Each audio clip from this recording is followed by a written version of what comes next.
Well, I grew up in a Christian home, mostly influenced by Baptistic theology. We were in Baptist churches or independent Bible churches most of my life. My dad was the Sunday school superintendent on the deacon board. I grew up in the Sunday schools, in the vacation Bible schools, in the Christian camps over the summer.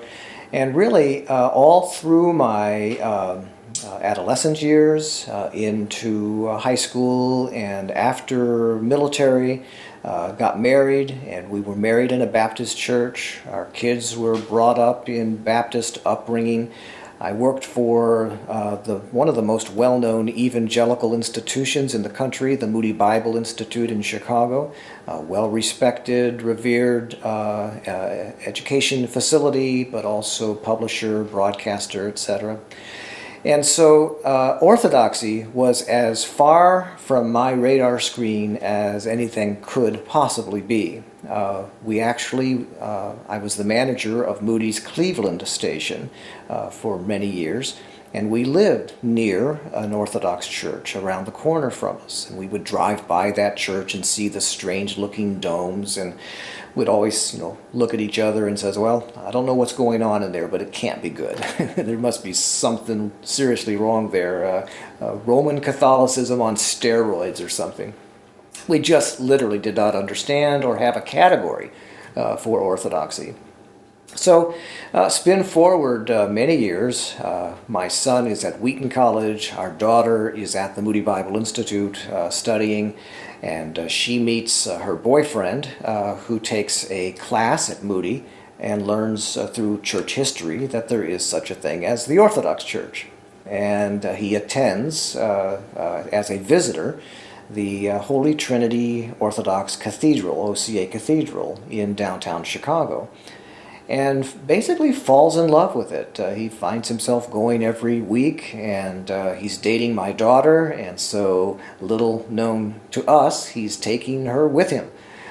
And so they had been going long enough that our daughter Molly thought it probably was something she ought to tell us about. And so she came home one day on a weekend from school and said, Mom and Dad, you probably ought to know where Troy and I have been going to church on Sundays. And I said, oh, really? Tell me about it. And she said, well, have you ever heard of the Orthodox Church? And the first thing I thought of when she said the Orthodox Church was Frankie Schaefer. He had this incredibly good upbringing and then threw it all aside to become Orthodox. He bypassed Episcopalians and he went right to Orthodoxy. Why not just be Catholic? And so this was not a good day for me. When we heard about this, we had a very serious talk with Molly, and through tears we tried to convince her that she was definitely on the wrong path. We, at that point, were very Calvinistic in our perspective, and we tried to, instill in her the 5 points of Calvinism and why this was the truth that we needed to uphold.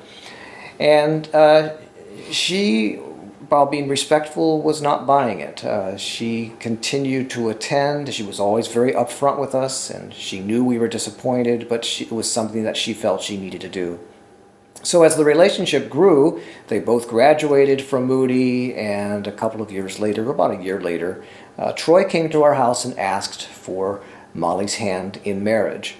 And it was just the two of us, and basically I said, Troy, we think the world of you. We think you'd be a great husband for our daughter Molly, but this Orthodox thing is not working for us, and I just can't imagine my daughter becoming an Orthodox wife, or my grandchildren being brought up as Orthodox. And very patiently he said, I understand, I come from the same background, I know, what you're thinking, and I'm just wondering if you would be willing to investigate and read a little bit about it.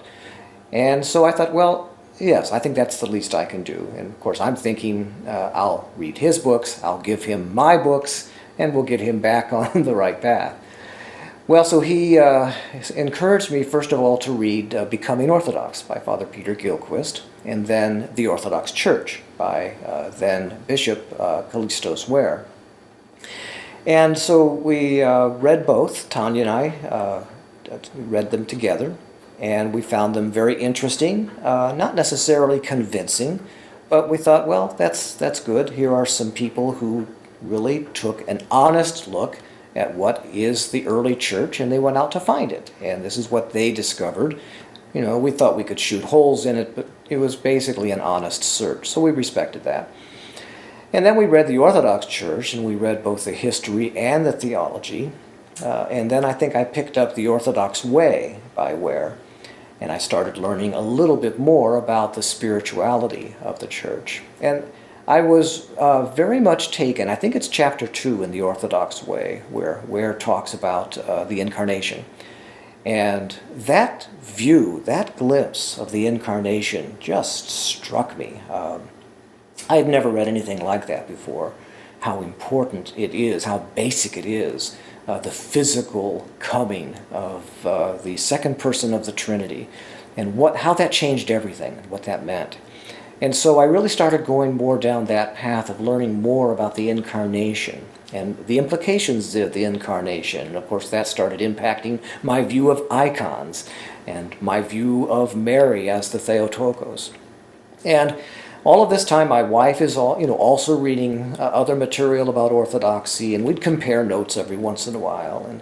And we kind of felt like we were warming up to it. Until Troy invited us to church. And so our very first experience of an Orthodox church was at the Holy Trinity Cathedral in Chicago.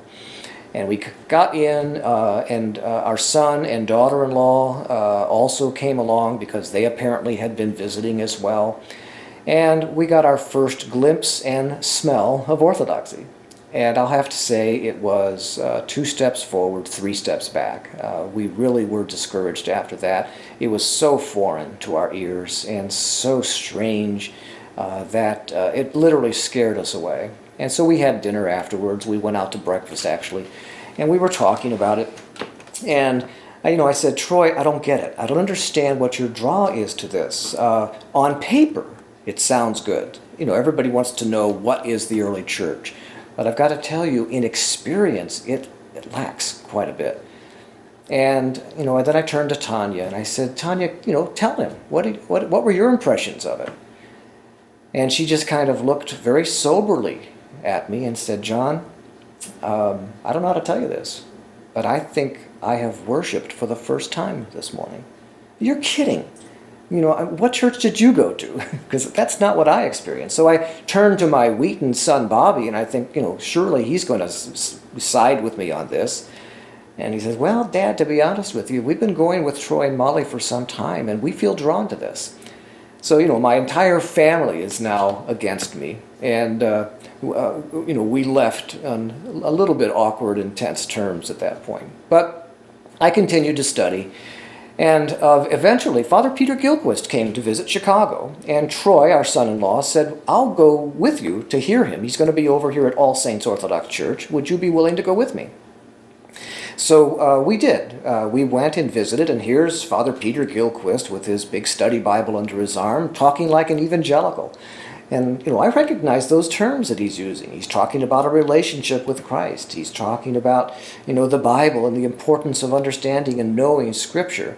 But he was also talking about interpreting Scripture through the Church Fathers, and that there is a tradition that we need to know about, respect, and learn from, that a lot of us have made it up as we go along in these later years of Christendom, and we've kind of created our own versions of Christianity that may or may not be anything like the original version. And so that really got us to thinking, and we started attending this All Saints Church because it was largely made up of evangelicals, and I think 95% of them were converts from evangelicalism. So we were comfortable with the crowd, and we knew the terminology. They had similar experiences as we did. And so, before long, a new priest had come along by the name of Father Patrick Henry Reardon. And I had heard about Father Pat, and I knew that he was a theological scholar, and that we could learn a lot from him. But I didn't realize how much, because I soon learned that in Father Pat, here was a man that knew more had forgotten more Bible than I had ever learned as an evangelical Christian, and had ready answers to my questions. And we spent a lot of time with him. We had Father Pat and Korea Denise over to the house many times, and I'd grill him on my questions about Calvinism, about the Eucharist, about baptism. And patiently, and sometimes, as if you know Father Pat, not so patiently, he would answer my questions, and I had nothing to defend. And so we found ourselves really ready to embrace. And I was at the point where, I want the Eucharist. I want the body and blood of Christ. And he would just kind of hold us off and said, I don't think you're ready yet. Orthodoxy is in no hurry.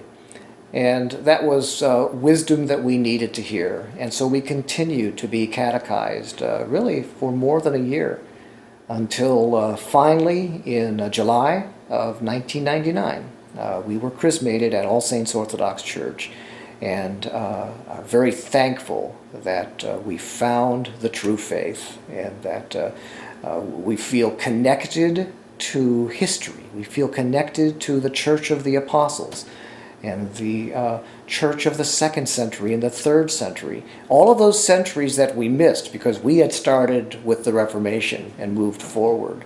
But there was a wealth of riches and treasures that we had missed. And we were so thankful to have found them, and so thankful to now be Orthodox.